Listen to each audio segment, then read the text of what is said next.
Serán ahora. Voy a pasar la palabra al doctor Silvio. Silvio, Buenas tardes, ¿todo bien? ¿Me escuchan? ¿Todo bien? te estamos oyendo, te Todo escuchamos. bien.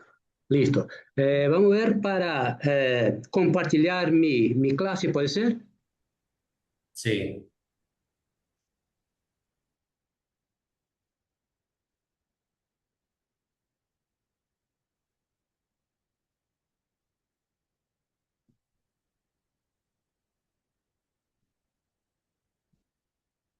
Pronto. ¿Ahí se ve? se ve Mi clase. perfectamente. Sí, se Ah, ve perfecto, doctor. muchas gracias. Entonces, vamos para nuestra clase, pero antes de todo, me gustaría mucho hablar de algunas cosas. La primera cosa que yo quiero hablar es agradecer. Agradecer a ustedes estarem acá mirando esta clase em um sábado. Eu sei que não é nada fácil isto. E quero agradecer também, primeiramente, ao Instituto Zanarte por ter a confiança em nós outros. Também quero agradecer muitíssimo a Santa Casa de Misericórdia de São Paulo por todo o apoio que tivemos hasta hoje. Especialmente quero agradecer ao Grupo Cruzeiro do Sul por la invitación para ser el coordinador del curso de especialidad en ortodoncia en el campus de la Avenida Paulista. Entonces, del fondo del corazón ao Grupo Cruzeiro do Sul Unicidi, muchas gracias. E por fim, pero no menos especial, quero agradecer muchísimo a la Universidad de Alcalá, en la persona del professor Dr. Inácio Bravo e Santiago Coca, por nos invitar para ministrar esta clase em el curso de maestría y de ortodoncia. Bueno,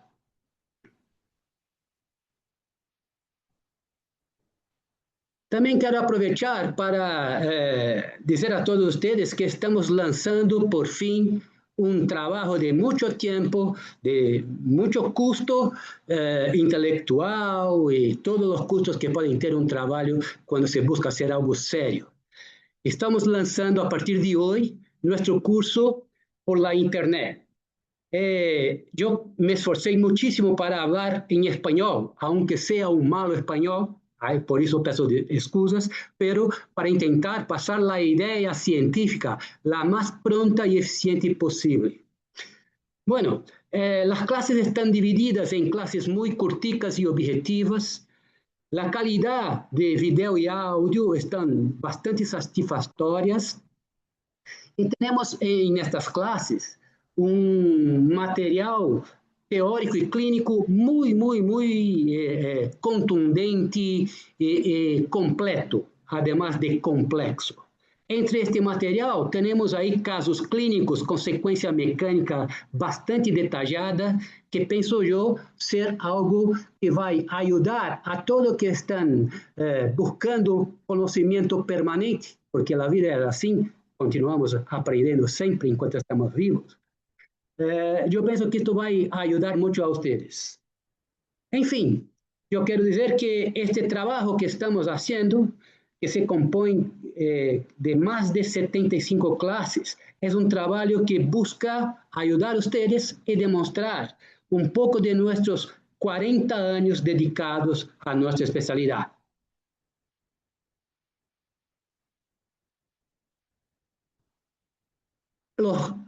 Las clases están divididas en 8 módulos.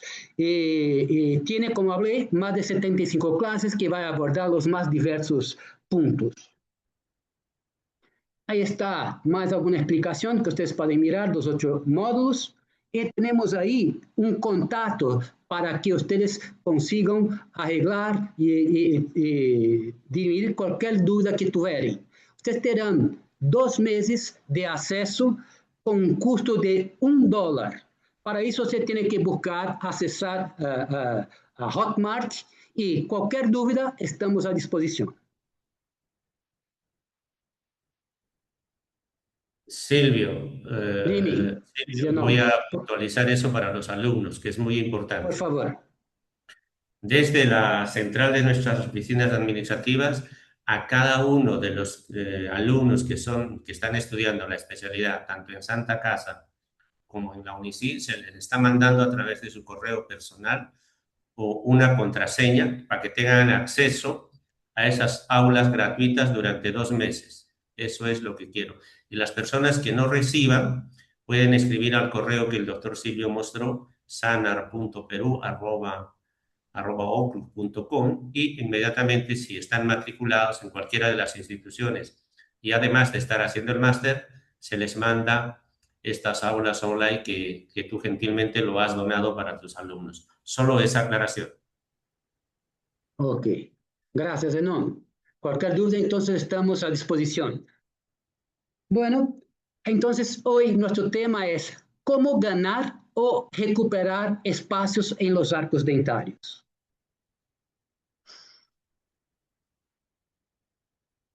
Hasta hoy, el apiñamiento dentario está presente en la gran mayoría de las maloclusiones. Déjame cerrar acá un poquito para no me atrapar.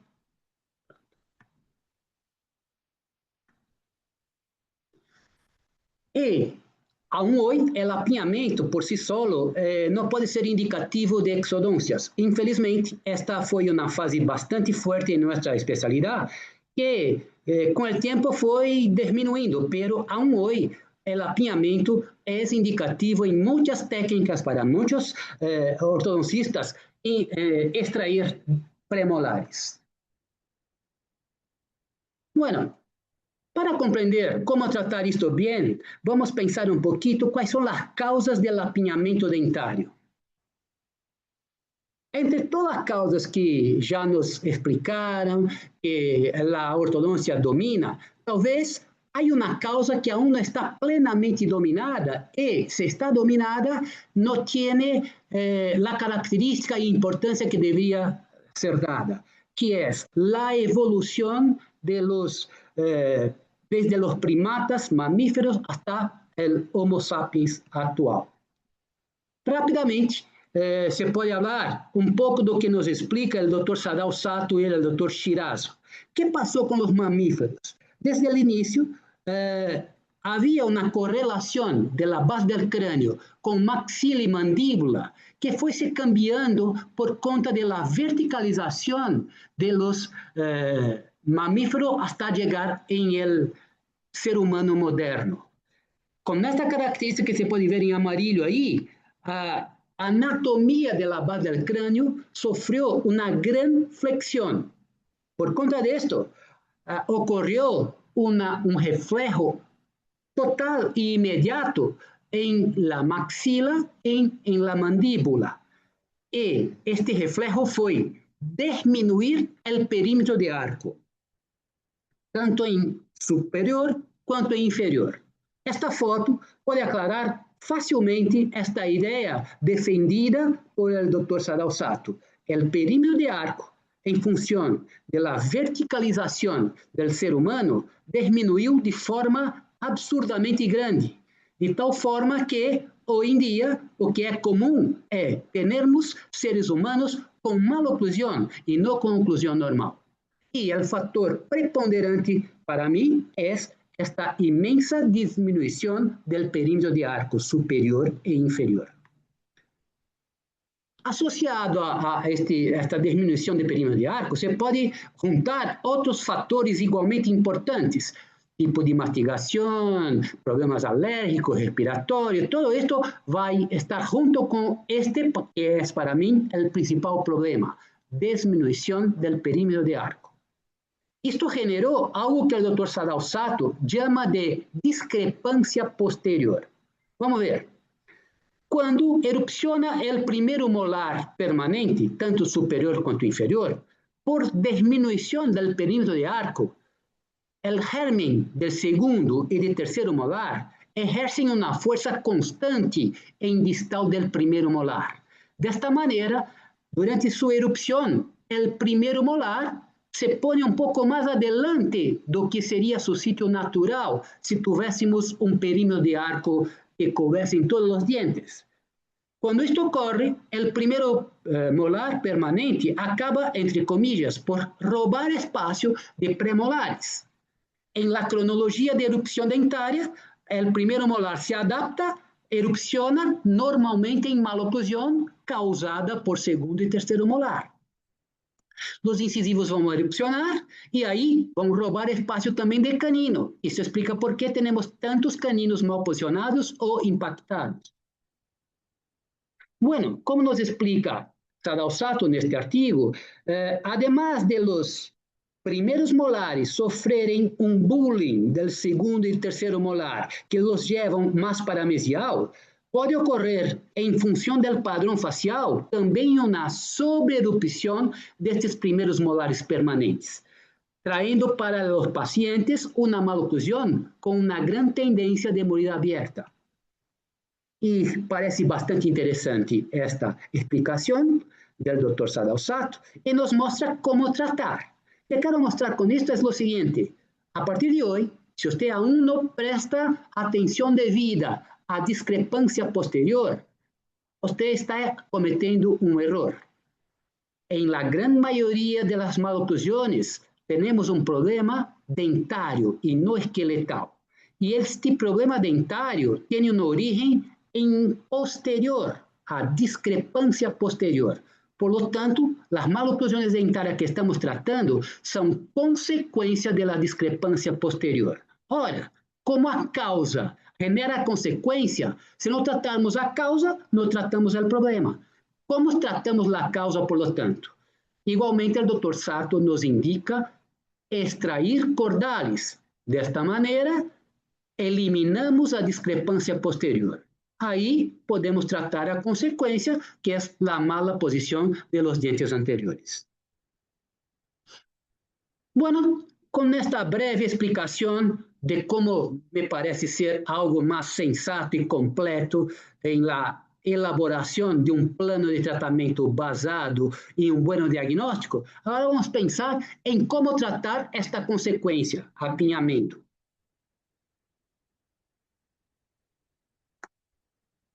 Podemos fazer expansão, avance de los dientes anteriores para vestibular, distalizar os posteriores, desgastes interproximales, e se nada disso resolver a coisa, extrações. Isto pode explicar por que hoje em dia praticamente não extraímos mais como se extraía em el tempo de Charles Tweedy, onde se extraía 80% de los casos.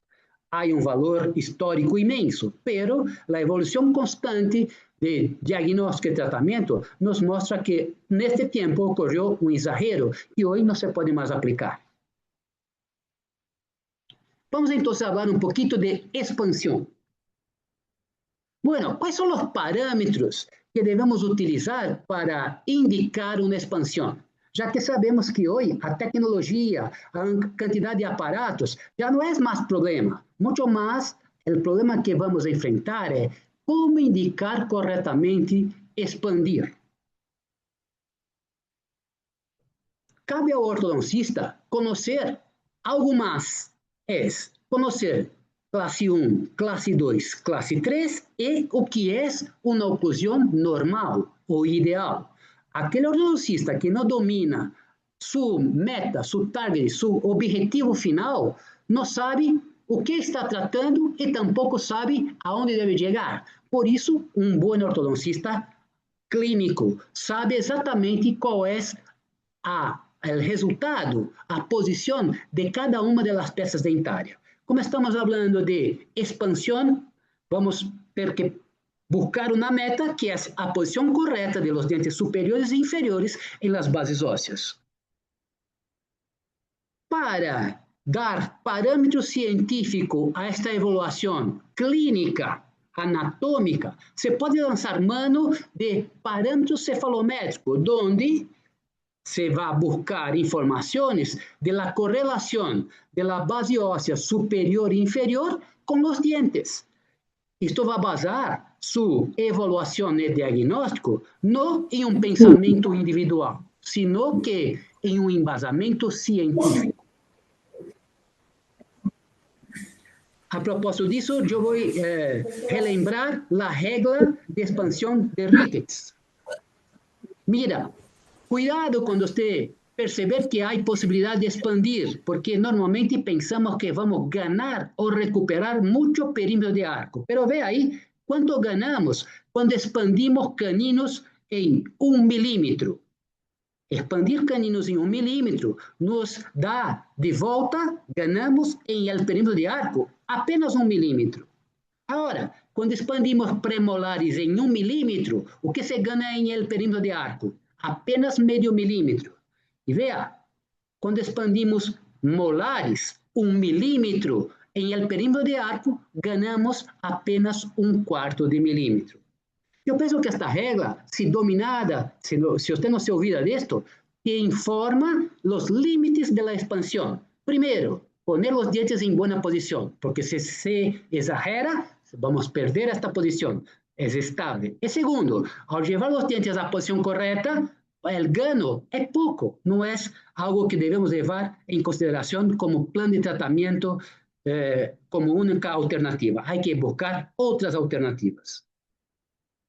Continuando com a ideia lateral, alguns pacientes não apresentam as estruturas ósseas com bom volume, especialmente de maxila. Então, se isso de fato ocorreu, não podemos pensar em tratar com expansão, senão que tratar com alguma terapêutica que vai aumentar o volume da maxila. Então, esta maxila necessita de disjunção. Estes termos que são usados como sinônimos em la ortodôncia, está equivocado esse conceito. Expandir é algo que se faz ao nível de hueso alveolar.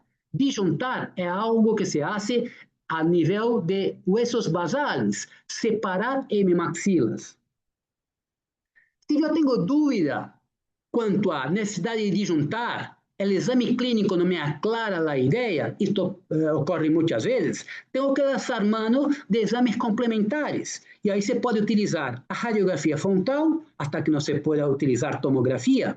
E com a radiografia frontal ou tomografia, o que vamos fazer? Evaluar o largo de maxila, de la nariz e de mandíbula.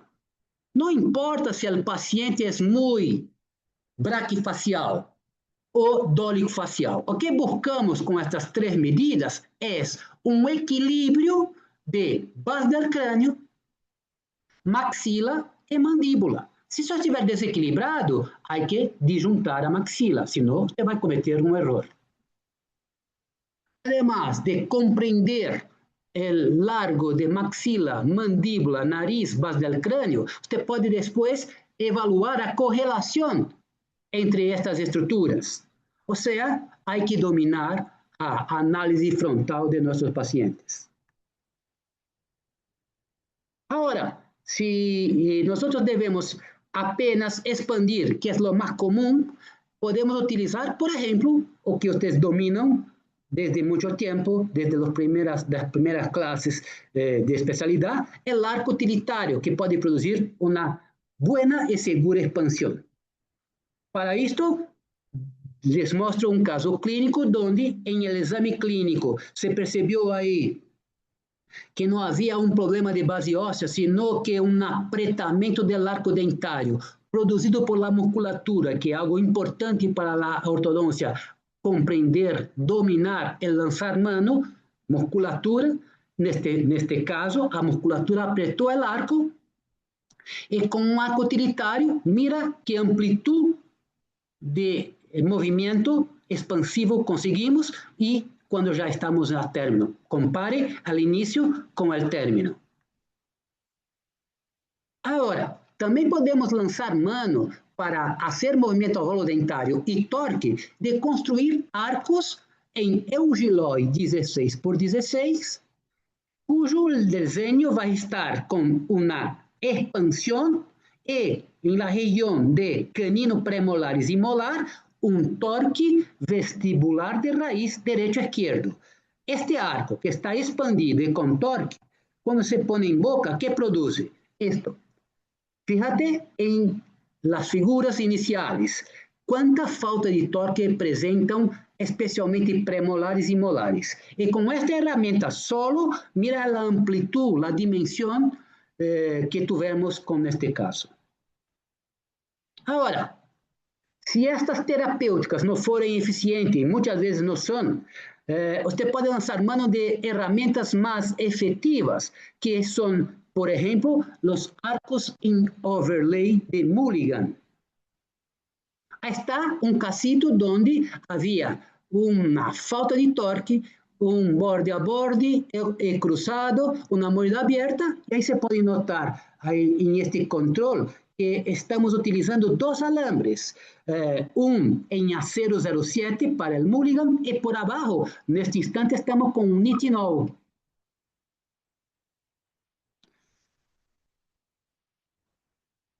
Este casito me encanta.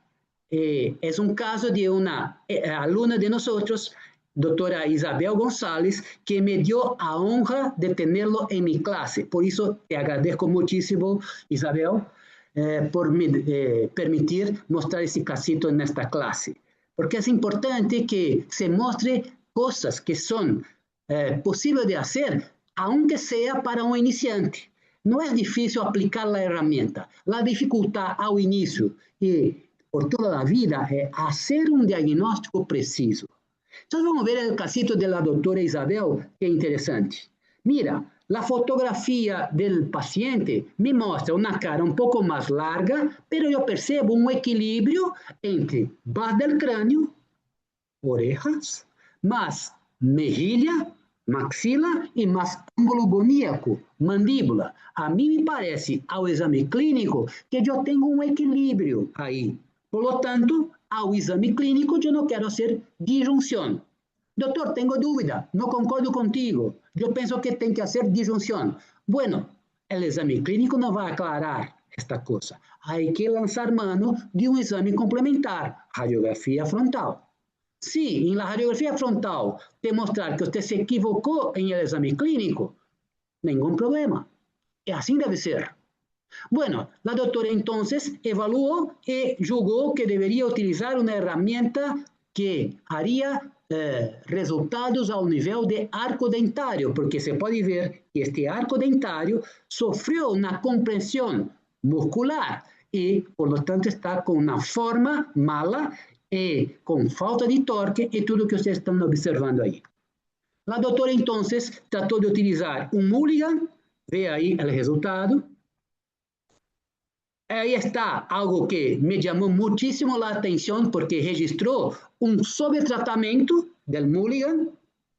Y fíjate, toda vez que usted utilizar un Mulligan, va a ocurrir este tipo de problema, que es tener las cúspides palatinas más bajas que la cúspide vestibular, porque el Mulligan proporciona un movimiento pendular. Esto es un problema, ¿no es? ¿Por qué? Porque se puede arreglarlo. ¿Cómo? Con un arco cuadrado, manteniendo el Mulligan desde esta última foto. ¿Cómo yo haría ahí? Manteniendo el Mulligan con esta expansión, yo cambiaría el arco que está redondo abajo. Podría ir un arco nitinol cuadrado rectangular para que el Mulligan mantuviese la expansión. Y el arco nitinol cuadrado rectangular tratase de corregir el torque. Si no fuera lo suficiente el NITI, yo puedo cambiar para un arco cuadrado o rectangular eugiloide para terminar este arreglar de altura de cúspides. Mira el resultado que la doctora consiguió. Esto me da inmenso orgullo y satisfacción. Estoy bastante contente con este caso. Bueno, otra herramienta para producir expansión es el quadélix. Hay una clase específica de quadélix, pero no se puede olvidar que el quadélix a un nivel de molares controla estos dientes en los tres sentidos de espacio. Nuestro propósito ahora es apenas hablar de lateral. Ahí está un casito donde se utilizó un quadélix de encaje.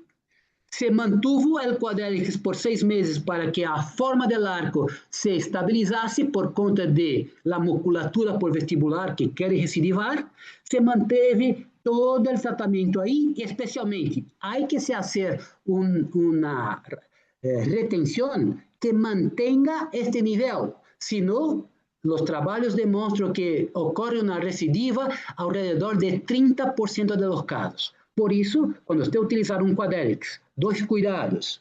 Mantener por lo menos 6 meses. Segundo cuidado, mantener una retención de largo plazo, 4, 5, 6 años, no el día todo, pero todos los días. Ahora, si el problema es falta de volumen de estructura ósea, no hay como utilizar Quadelix, arco utilitario, Mulligan, nada disso vai funcionar, porque el problema está ao nível de estructura ósea, estructura basal. Você tiene que aumentar el volumen del hueso. Para isso, você pode utilizar um disjuntor, existem uma evolução de disjuntores. O primeiro, que era dentomurco suportado, Haas, que já praticamente não se utiliza, embora, se você, por algum motivo, utilizá-lo, não vai cometer nenhum erro, ao revés, é um bom aparato, mas o que mais se utiliza hoje em dia é este tipo de aparato, Hyrax ou Hirax, que consegue resultados bastante buenos quando o diagnóstico está correto. E aí vai uma observação. Infelizmente, eu vejo em minha experiência clínica que muitas vezes se indica um tipo de aparelho como este, onde o caso não necessita, ou seja, um tiro de canhão para matar uma hormiga. Cuidado, diagnóstico indica a biomecânica. A falta de bom diagnóstico indica mala mecânica. Aí está o resultado. Também hoje em dia, o Hirax se transformou um pouco e lança mano para ter mais efetividade, especialmente em jovens adultos, que é nada mais do que um Hirax, pero com um apoio de 2 ou 4 tornilhos, mini implantes em português. Aí está alguma variação e não tenho dúvida que é um aparato que aumenta aún mais a amplitude de tratamento da ortodôncia. E, para mim, é um aparato que deve ser utilizado sem nenhuma dúvida, pero cuidado com este tipo de aparato. Aí está um dos trabalhos que evaluam resultados do uso de MARP. E a consequência é, em muitos casos, uma abertura da sutura maxilar assimétrica e acompanhada, algumas vezes, de fraturas ao nível frontonasal e também, em muitas vezes, uma abertura assimétrica.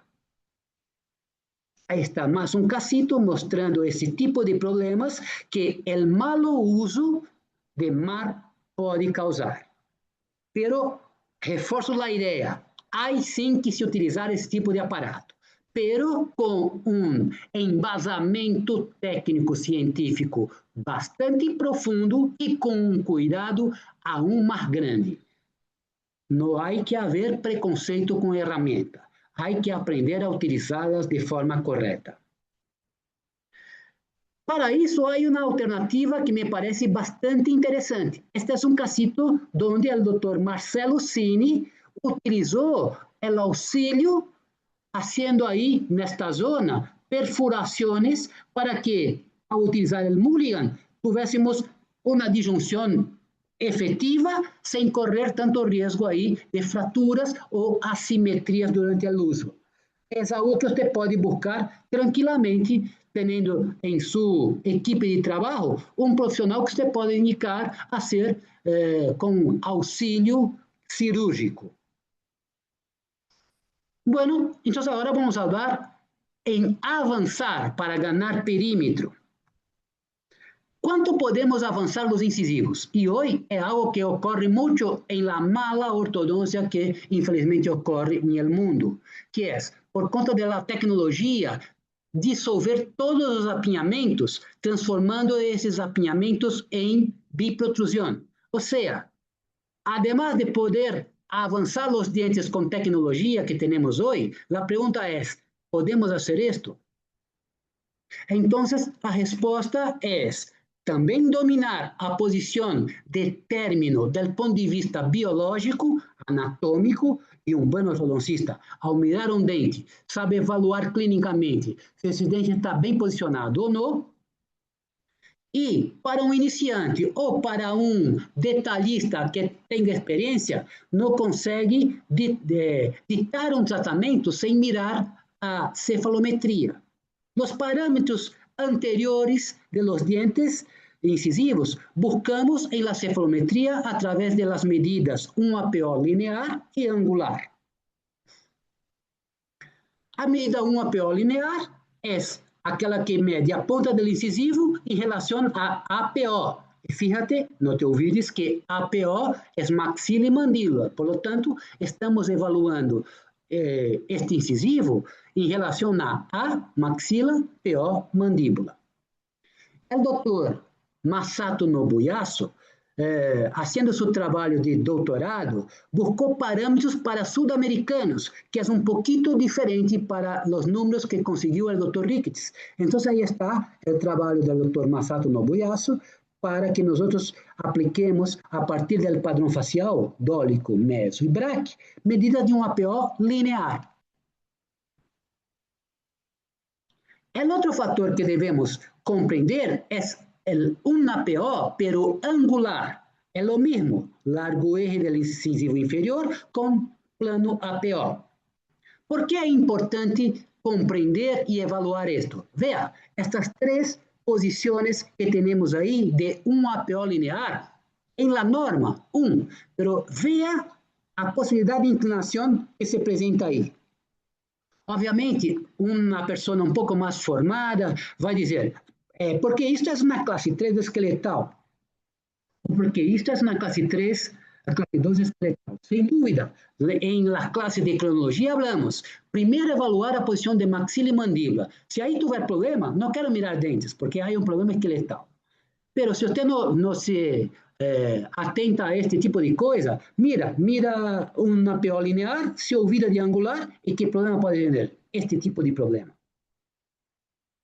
Então, para ter mais claro esta ideia, para cada medida linear, há uma correspondente angular, desde que as bases ósseas estejam em uma posição aceitável ou ideal.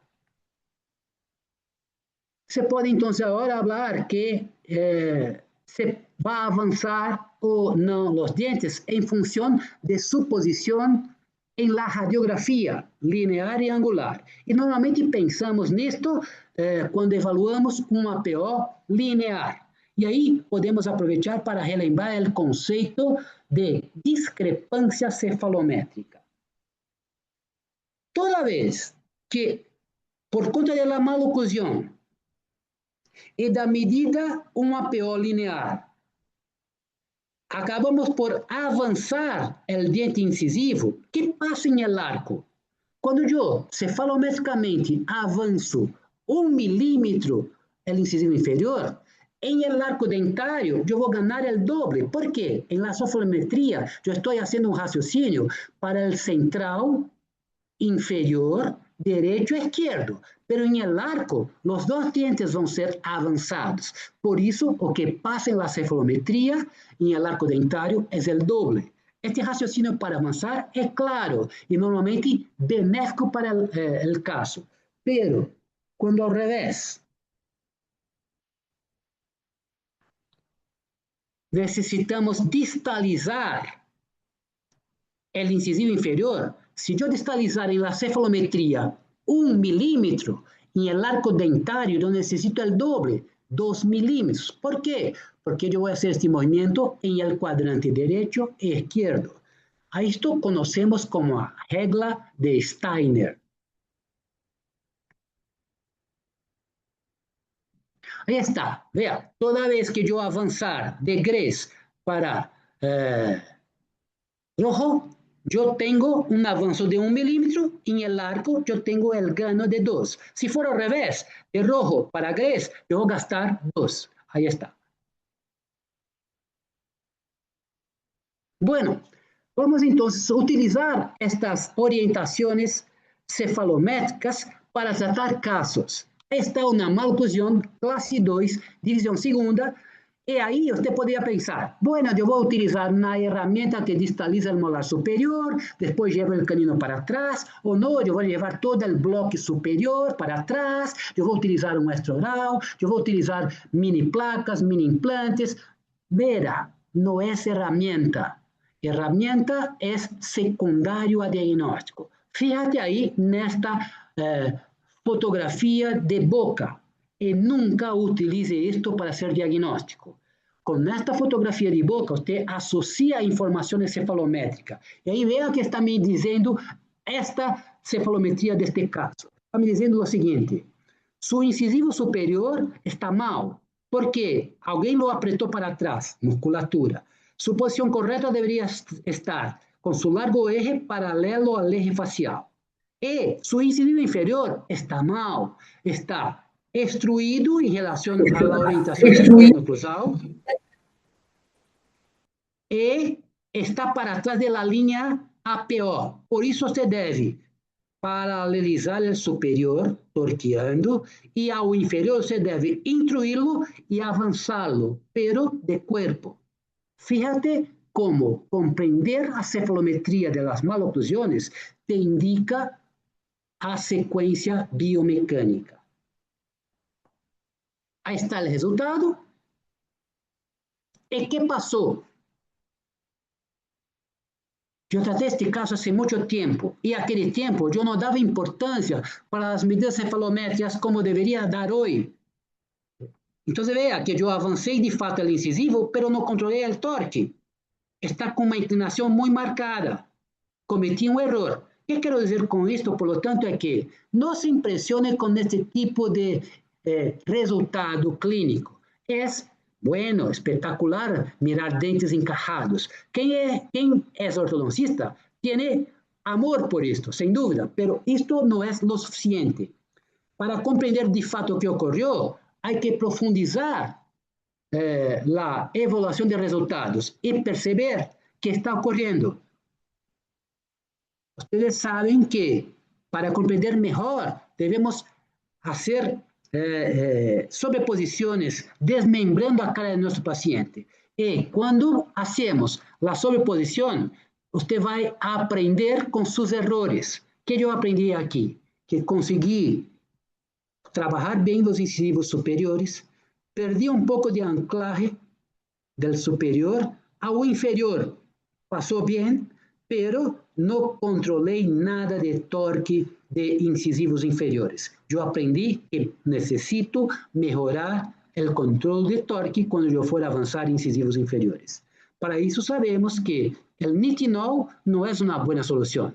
Tenho que utilizar um arco de avanço com controle de torque, que tem um apodo, lombriz. Outro caso igual, classe 2, divisão segunda. Distalizar superior, não. Mirar cefalometria para ver que está me falando a cefalometria. Está quase paralela ao superior, o inferior está extruído e para trás da linha média, trata de avançar ao inferior, intruindo. Resultados. Bueno, que resultado espetacular. Cefalometria, que porqueria de resultado. Por quê? Porque igualmente, naquele tempo, eu não utilizei uma mecânica que controlava torque vestibular de raiz. É um constante aprendizado. Quanto mais você mirar os resultados cefalométricos de seus casos, mais você vai aprender a diagnosticar bem e a tratar bem. Aí está. Mira que resultado feio, pobre. Negro, início. Rojo, planeamento. Azul, a realidade. Que feio. Bueno, vamos entonces a hablar de distalizar molares. Como distalizar molares? Igualmente, existe uma quantidade de ferramentas para distalizar molares, especialmente superiores, enorme. A pergunta é, quando podemos distalizar? Então, não se olvide da discrepância posterior, que Sato nos ensina que normalmente não há espaço. Por lo tanto, se eu quiser distalizar superiores, há quase que uma obrigação extrair cordales, aunque temprano, porque para o tratamento ortodôntico é muito oportuno, además de todas as outras coisas, extrair ao início do tratamento ortodôntico, quando se vai distalizar primeiros molares, é fundamental. E quando queremos fazer isto, a medida cefalométrica que nos orienta, sabemos, é 6-PTV. E não há dúvida, además de ser uma ferramenta pré-histórica, se o seu paciente utilizá-lo, você vai conseguir distalizar molar de forma bastante ampla, segura e precisa. O que passa é que hoje em dia esta ferramenta está completamente ultrapassada, mas fisicamente ela é muito boa e capaz. Mas eu não quero usar isto em nadie. E podemos utilizar então um aparato que foi desenvolvido por Hilgers em 92, que hasta hoje se pode indicá-lo porque é seguro, eficiente, estético e consegue levar os dentes hacia atrás de forma esplêndida. Vamos ver um casito onde utilizamos a mecânica seccionada convencional. Então, vê aí como estão os molares, además de moeda cruzada e aberta. Mira, a medida 6-PTV está me hablando. Você pode levar isto um pouquinho para atrás. E o inferior que está falando, você pode levar isto um pouquinho para adelante. Então, a cefometria me informou. Trata com dentes superiores um pouquinho atrás e inferiores um pouquinho adelante. Outra vez, recomendo. Domina a cefalometria, você vai saber o que fazer com seus casos. Aí está o caso terminado.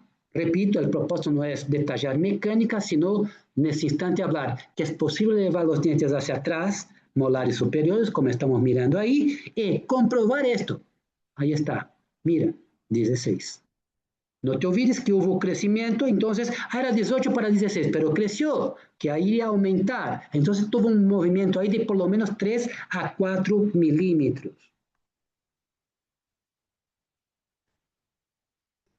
Para distalizar os molares inferiores.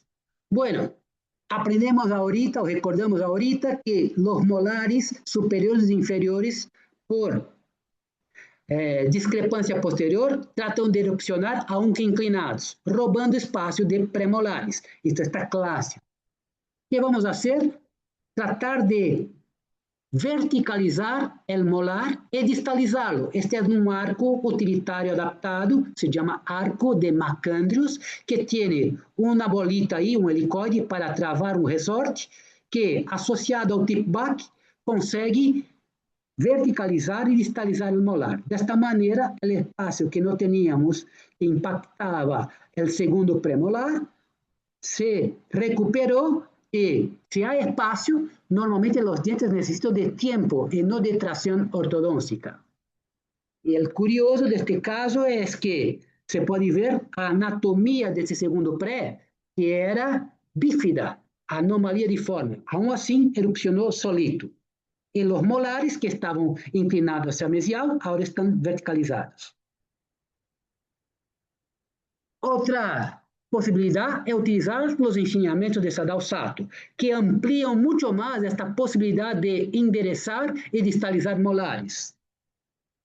Incluso o Dr. Sato nos ensina que, ao verticalizar os molares em 5 graus, recuperamos em el perímetro de arco 1,5 milímetros de cada lado. Ou seja, se ao direito e ao esquerdo verticalizamos 5 graus, recuperamos em el arco total 3 milímetros. Se 10 graus direito e esquerdo, recuperamos 6. Agora veja, se for 15 graus de inclinação do molar direito e esquerdo, se recupera 9 milímetros. Vuelvo a perguntar, quantos casos te mirou em sua vida que o apinhamento era mais grande do que 5 ou 6? Difícil. Então, essas terapêuticas que estamos lembrando acá, revivendo acá, são importantíssimas para explicar por que, hoje em dia, praticamente não extraímos premolares, porque devolvemos a esses dentes o espaço que foi roubado por la discrepância posterior. Aí está um casito que tratamos com esta forma. Havia uma classe 3 de molares e o propósito era avançar um pouquinho ao superior e distalizar o inferior. Mira como se quedou e como se pode perceber aí, quanto que o molar inferior caminhou atrás. Obviamente que para conseguir esta distalización se extraían los cordales en este caso. Uma ferramenta que a tecnologia nos trouxe foi os mini implantes, utilizados especialmente, como nos indica Christian. Aí está um casito que, em la cefalometria, havia a indicação de distalizar o inferior, então se associa uma mecânica de elásticos com mini implantes, e aí temos esse tipo de resultado, onde se comprova a amplitude de movimento que ocorreu. Especialmente esse tipo de ferramenta que a tecnologia nos brinda, se pode tratar de maneira espetacular quando o caso é de classe 2, divisão, primeira ou segunda, subdivisão. Era este o caso. Esquerdo estava bem. Direito, uma classe 2 completa, full, total. Mira, por conta desta ponto de anclaje, a amplitude do movimento que se conseguiu. Bueno, mini placas son herramientas también que la tecnología nos trae y yo no tengo mucha experiencia con esto por cuenta de tiempo. Hay un micrófono abierto. Por favor, puede cerrar. Gracias. Entonces vamos, continuando ahí. Mini placas tienen un costo muy alto y algunas limitaciones. Un profesional que tiene práctica para eso, pero son herramientas que con el día a día pueden ser cada vez más comunes y en algunos casos deben ser utilizadas así. Porque no tengo larga experiencia, yo preferí mostrar un caso que fue publicado. Ahí está el enderezo del caso para quien tiver curiosidad, porque es un artículo bastante interesante. Vea la amplitud de movimiento que el doctor consiguió ahí.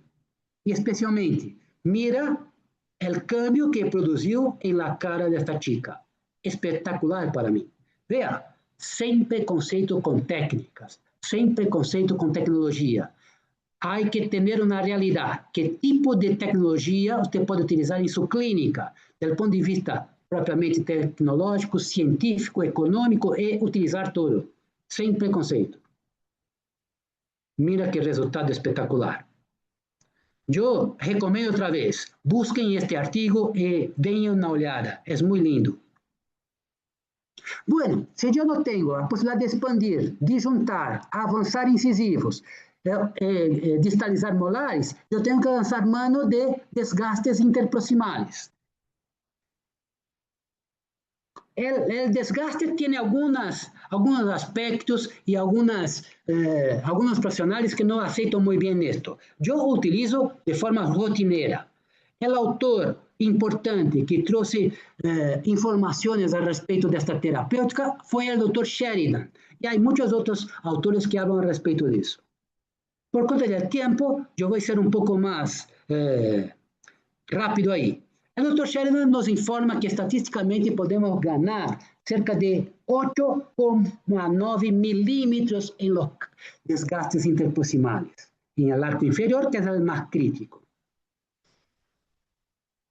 Há outros autores que também estudaram este tema e falam de ganhar aún mais espaço. Incluso há autores que falam em desgastar 50% do ponto de contato de los dientes. Eu, particularmente, não penso ser necessário tantos desgastes. Eu desgasto algo como medio milímetro a 1 em cada ponto de contato. Obviamente que para desgastar, há outro ator importante aí, chamado Jacobson, há que desgastar de forma segura, e especialmente, depois do desgaste, promover um aplanamento e um polimento destas zonas para, obviamente, não causar algum tipo de aderir placa bacteriana, ter problemas de cáries, assim por diante. Isso me parece óbvio. Mas o Dr. Jackson fala de outra coisa importante também. Veja, na natureza, los puntos de contacto de los dientes permanentes, cuando ocurren, por fisiología de mastigación, rápidamente se transforman de punto para zonas de contacto. Esto genera estabilidad del punto de contacto en las oclusiones normales. Por lo tanto, el doctor Jackson habla lo siguiente: usted tiene una obligación, toda vez que tratar un apiñamiento, usted necesita desgastar los puntos de contacto para crear zonas de contato, porque isto vai generar zonas de estabilidade de contato. E como bônus desse desgaste que genera estabilidade, você vai ganhar espaço no arco. Ele inverte a coisa, demonstrando que o desgaste, además de te dar espaço no arco, te genera estabilidade. Então, se você tem algum tipo de preconceito, pensa em não desgastar por alguma informação que tuvo, reveja sua posição, estude este tema, podemos discutir, pero eu te indico fortemente estudar o tema e utilizar isto em seu dia a dia. Bueno, polir los dientes y todo esto. Para hablar un poquito más de desgaste interproximal, para mí hay dos factores críticos. Primero, anatomía de corona. Eu vou desgastar quando a anatomia de corona permitir desgaste, ou seja, uma anatomia triangular.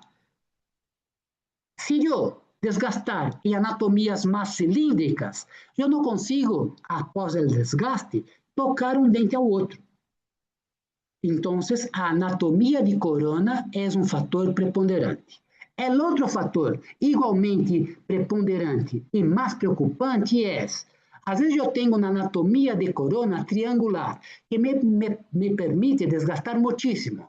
E ao cerrar este espaço, ao nível de raiz, as raízes vão se quedar tão próximas que a crista marginal pode reabsorver. Então, dois pontos. Primeiro, a anatomia de corona. E segundo, que proximidade vai ter as raízes. Há que haver espaço para a crista marginal. Senão, você vai ter problema a largo prazo.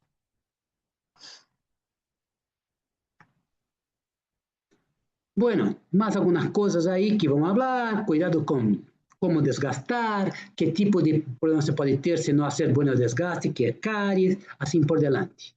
Aplicar flúor, tudo isso me parece que é evidente para nós outros, sim? Se eu vou desgastar, eu vou polir, eu vou aplicar flúor, vou tomar todos os cuidados possíveis. Obviamente, durante o desgaste, eu não vou utilizar uma técnica que vai calentar os dientes para causar problemas na pulpa. Eu posso utilizar lija de aço, disco de lija, broca, fresas, como indica o Dr. Sheridan. Não importa muito, você tem que aprender a fazer esse tipo de desgaste e fazer de forma efetiva.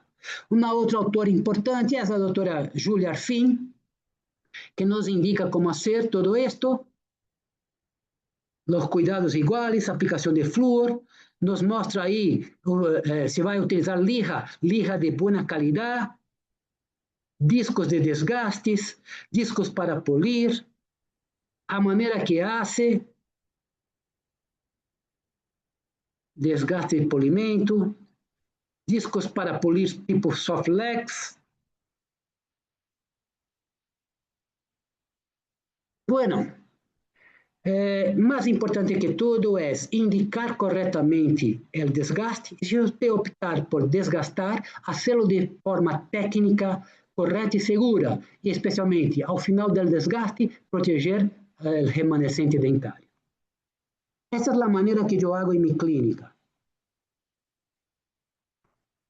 Assim é.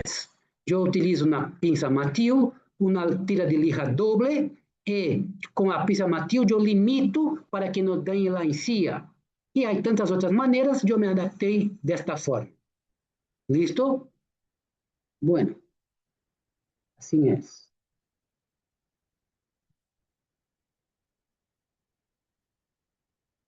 A cronologia das coisas que falamos aí.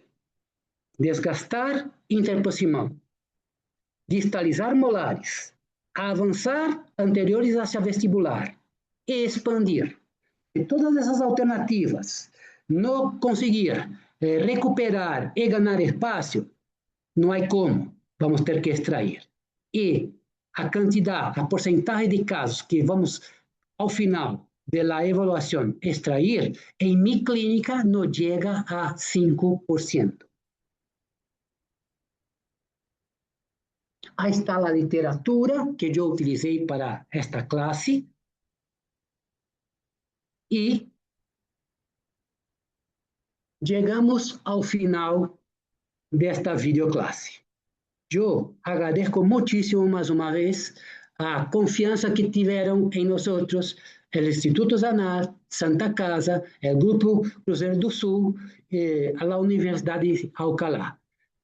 Espero que com isto vocês se sintam bastante inclinados a seguir estudando. Nossa especialidade, nossa profissão necessita de aprendizado contínuo. Isto vai te dar uma satisfação enorme enquanto você estiver trabalhando em sua clínica. Eu estou aí algum tempo trabalhando, mas quando termino um caso, a sensação, quando está bem, é a mesma desde o primeiro caso que eu tive um resultado satisfatório. Agradeço a todos, então, todo esse tempo que tivemos aí, e se tiver algum tipo de pergunta, algo, eu estou à disposição. Obrigado, doutor Silvio. Rodrigo, por aqui, um abraço. Obrigado, Rodrigo. Um abração para você.